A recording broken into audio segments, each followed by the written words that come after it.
just state for the record who you are. I'm Lisa Wilcox from Nightmare on Elm Street 4 and 5. I play Alice. Yes, and you did so very well. Well, thank you. I saw in Never Sleep Again, the main thing that won you the job was the fact that you could both pull off vulnerability and just ass-kicking toughness. Right. Was there any... This one's not. Because you have to let it go. How in particular did you pull that off? I think because as growing up, I was extremely shy. I was very shy, very much like a wall, Yeah. you know, wall child. You know, I was very introverted.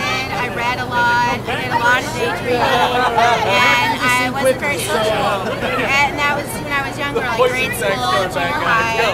And then it wasn't until really the end of high school that I kind of found myself and my strengths, and kind of outgrew that shyness. So I think I had both those qualities innately, just from my experiences as a human being. Okay. And so basically what you're saying is you found a lot to draw from, basically. I had a lot to draw from, yeah. There is one thing I noticed in particular about your character.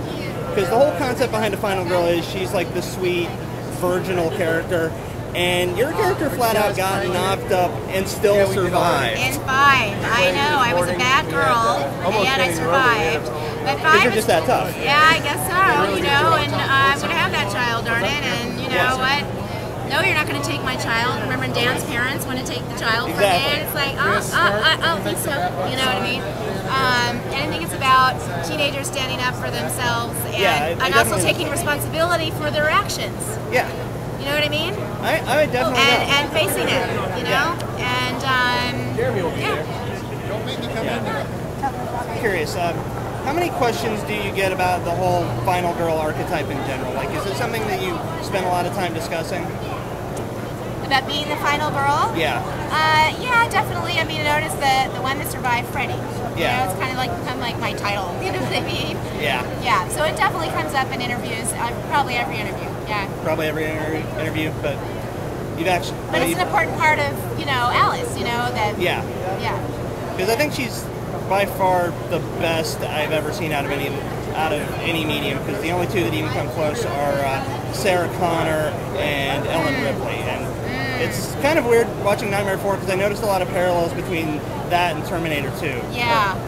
I'm a huge fan of Terminator movies. Huge fan. You have no idea. Well, in this person's opinion, your work measures up to that. Oh my goodness, well thank you. I mean, Sarah Connor, she is just like, she just rocks, man. She rocks. Yeah. I would love to play, because Alice, I'm a teenager. Yeah. You know what I mean? And now as a woman, I would love to play the Sarah Connor kind of role. I would actually be really interested in seeing that, but okay, that kind of goes without saying. So, good question. Thank you for your